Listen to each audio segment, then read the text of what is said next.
प्रणाम, मेरा नाम है बुलन यादव। आप देख रहे हैं AV2 मीडिया न्यूज के दर्शक। जितने भी फैन हैं खेसारी लाल यादव जी के 2025 के नए साल में दो गाना लाए हैं खेसारी लाल यादव जी।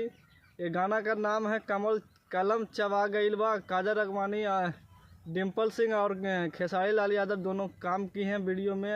राइटर हैं अखिलेश कश्यप जी का और पूर्णा फिल्म से शुरू चैनल से रिलीज किया गया हुआ गाना इतना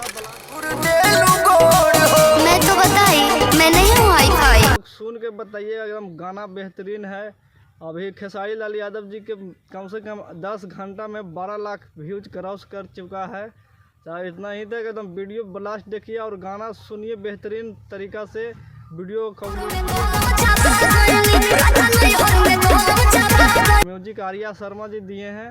और जब राइटर अखिलेश कश्यप का लिखा हुआ रहता है गाना, जब ब्लास्ट होता है 25 में बेहतरीन सॉन्ग आएगा। हमको अभी तक वीडियो बना रहे हैं, कॉन्फिडेंस से बोल रहे हैं कि 100 मिलियन इस साल क्रॉस कर